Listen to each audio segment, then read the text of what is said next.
Horror games. Horror, an intense feeling of fear, shock, or disgust. These games have the ability to make you feel like you're actually in them, as if you're actually alone, and make you actually fear for your life. So today I'm gonna be ranking... Don't be that one guy commenting you're gonna survive all of them, because you're not, especially not this one. Resident Evil.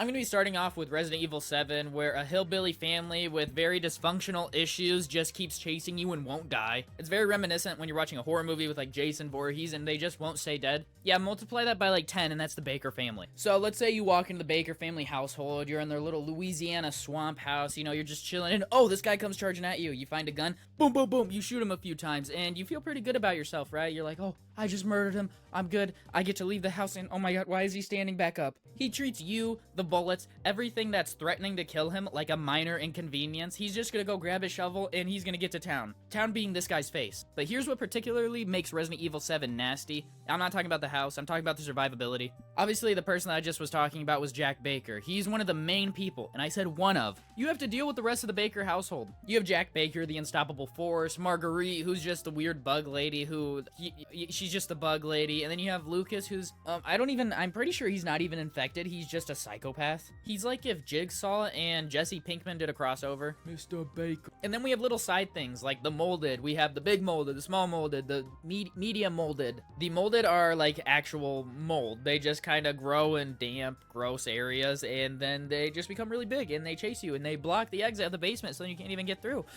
The molded are annoying. That's besides the point. I'm getting very distracted. We need to talk about the survivability of them. But why does this all make the survivability very low in the Baker house? It's because the threats are so different. You might destroy Jack Baker once, you're like, oh, I'm good, and then you end up in a trap room with Lucas. I know personally, I'm dumb. I'm dumb. I'm just gonna say that. I'm not the smartest, so if I got like stuck in one of his wannabe jigsaw traps, I'm gonna end up dying. And then say, oh, you survived both of those, there's a big chance, like, I mean, you're grossed out by bugs, you might not be terrified of them, but me personally, I will cry if there's a spider on me. If I'm met up with Marguerite and she's attacking me with all these insects, I'm done for. So yeah, you're not surviving Resident Evil 7. I'm gonna put this in an S. Phasmophobia. Oh, I scared you. Now, Phasmophobia might seem kind of like tamed compared to the Baker household. I mean, there's no gigantic monster breaking through the floorboards, nothing like that. You just have a little girl walking towards you creepily. The one thing here is that running out of bullets isn't your problem, it's running out of sanity, which you probably already don't have much of. So here, let me explain Phasmophobia if you don't know what it is really.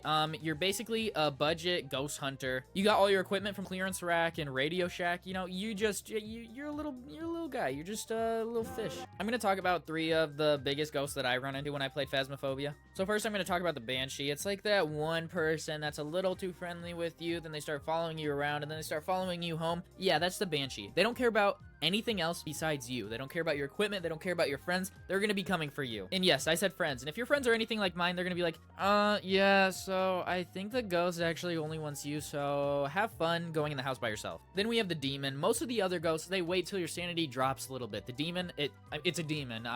They're terrifying. It's just gonna chase you down. It doesn't care how high your sanity is. You could be at 99, and this thing will try to jump you. It's like a caffeinated toddler with like anger issues. I don't know. Then you got a Jinn. It takes all the power from your electrical devices that you have on around you. And if you have that, this thing's moving super speeds around you. It's just, ghosts are scary, man. The thing that makes Phasmophobia so scary isn't just that you have to get out of there without dying. You have to collect info. Even after your friends die, you have to go back in and get more info to make sure you have the right ghosts. The whole name of the game for Phasmophobia is picking the right ghost, making the most money. So if you're going for that, it's gonna be difficult. And also, I brought up friends earlier. If you have friends like mine, you're gonna hear the ghost start hunting. Your friend's gonna run out the door and slam it in your face. Dude, we know the ghost can't go outside of the house. Why are you locking me in here for no reason? Ricky, get the footage. Turn around. Keep it turned. So what makes this game really difficult to survive is knowing when to cut your losses, because I know you're greedy and you're probably gambling right now as you're watching this video. So Phasmophobia, you get a B. As long as you have good friends and they're sticking with you and not leaving you like mine did, I think you could have a good chance to survive, but if you have none of that, it would be up there with Resident Evil at S. But if we're talking about losing anything, why don't we move on to Lethal Company, where corporate greed meets cosmic horror. So for Lethal Company, you know the premise, it's pretty basic. You go into an abandoned building, you find some loot so you can bring it back to your company, make y'all some money, but you also got a bunch of little guys running around in here. So you're going to these different planets for all this valuable stuff, right? Let's break down some of the things that you can find on these little planets. First up, we got the Coil Head. You know, he plays a little game of red light, green light, but it's really unfair, and when you lose, he just murders you. And the worst part, it's a like a weeping angel from Doctor Who. If you're not looking at this thing, it's moving faster and coming towards you. So what I want to say is try to have fun while maintaining eye contact while sprinting away for your life. Hopefully you don't run into anything else on the way out, such as the Earth Leviathan. So I know as a kid, a lot of you probably watched SpongeBob, and you had the giant earthworm episode. Yeah, it's basically that. And then just for like a little bit of salt in your wound, we have the hoarding bugs. So they'll take your loot and they'll just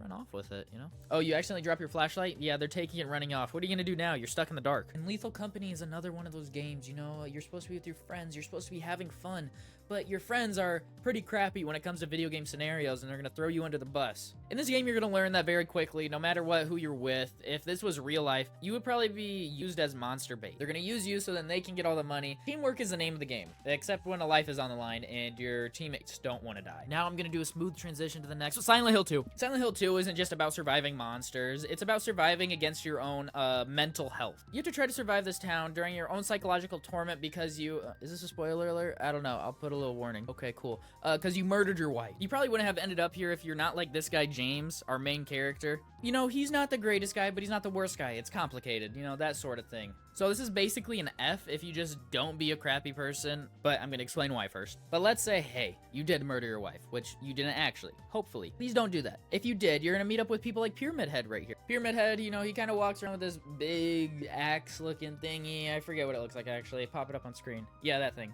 He's just moving kind of slowly towards you, and he's swinging this big thing, trying to take your head off. But Pyramid Head isn't just a big monster. It's a manifestation of some more mental trauma that our main character has. It's actually kind of disturbing, some of the scenes that you see with this thing, how it treats the mannequins in the game. But let's just say purely from a horror standpoint, this monster, he would be pretty deadly. And then you have the nurses. Then we got the nurses that are also just manifestations of complicated feelings. They do this weird movement while walking towards you, and then knowing you're in this town, you're stressed out, you're probably gonna be like, oh my gosh, here's my chance, and yeah, you're gonna get murdered. Only joking. But the actual things that make this place difficult are the crazy fog. When you're walking around in the town, there's fog everywhere, and when you're not, you're inside a home with super tight corridors. So you're not gonna have time to see a monster before it attacks you, no matter where you're at. You can be outside, inside, you're dead. Also, they have this creepy radio static noise. I don't like that at all. And also, your best weapon choices are gonna be the metal pipe and stick. Don't worry about guns, not enough ammo for those. So yeah, depending on if you're a bad person and you end up in Silent Hill, that's gonna be an S, you're gonna die there. But if you're a good person and or moderately good and you don't murder your wife, an F. You're gonna survive because you're not gonna even have the chance to be able to get there. But Five Nights at Freddy's is a little bit more difficult. Unless you're a furry, then you're gonna have a lot of good times here. Don't tell me about it. So Five Nights at Freddy's, it's basically a glorified Chuck E. Cheese where instead of the monster inside the suit being your weird neighbor Tony, it's actually just being haunted by a little kid who's angry because he got murdered and stuffed in it. It's a beautiful yet terrifying concept. You play as a security guard in the game. You're stuck in this little tiny room. Their monsters are going to be coming from one side and the other. You're going to have to lock the doors. You're going to have to turn on the lights to see if they're actually there. And this all uses power. Once you run out of power, that means that these monsters can come in and they can have their way with you. Why are you looking at me like that? Let's think about why this would be really difficult for you. You don't know when to get off your phone when it's at 1%. How am I gonna expect you to maintain all this power till 6 a.m.? And if I'm gonna be honest, I played a lot of FNAF games in my time. Anytime I hear Foxy sprinting down the hallway, I kinda just like lock up and I just kinda scream like this. I don't know what to do. I would probably forget to close the door and just get 8 right away. They just know when to come at the worst time and just double team you, so then you can't do anything about it. You're gonna close the doors and you're gonna keep them closed too long, and then the doors are gonna come up and then you're gonna hear little Freddy's like and then you're dead. But let's say you're good with time management, things like that. I'd probably give this a C. You could survive, but knowing you probably won't still. But now we're gonna move on to probably the deadliest horror game on this list. The Walking Dead. For this example, we're going to be talking about the Telltale Walking Dead games, you know, the games that combine like a zombie apocalypse, already terrifying, quick time event conversations. While you're running away from zombies, you have to make sure you're saying the right thing to people. You can't even say the right thing to people in the morning when you wake up late. Let's break down why this game is actually the hardest to survive. Let's say you're cooped up in this room with a bunch of people, you're all locked in, there's zombies all outside, you're running low on food, and there's one more candy bar left. You're probably going to have this really difficult moral battle. Who should get this, the old lady, the young kid, or are you just going to steal it and hide in the bathroom while eating it while everyone's banging on the door trying to get you to get out? And then once you open that door, no one's gonna be happy to see you. They're all gonna probably murder you. Speaking of murder, the least of your concerns in this is the zombies. During a zombie apocalypse, it brings out the worst in people. People are awful, but then there's no law, and then it makes people show how they truly are. You run into cannibals, insane people that just want to murder you and enslave you. Oh yeah, people are scary, and they will do anything to survive. So I'm gonna give this an F, because I just don't think I could survive a zombie apocalypse. That's too much going on for me. The real kicker though, sometimes surviving means living with the choices that make you question whether surviving was worth it in the first place. The game doesn't just want you to live, it wants you to live with yourself afterwards. So yes, that's all of our rankings. Unless you disagree with me, then you can comment it in the comment section down below. And after you're done with that, I don't know, click this video maybe, because if you like this one, you'll like that one too.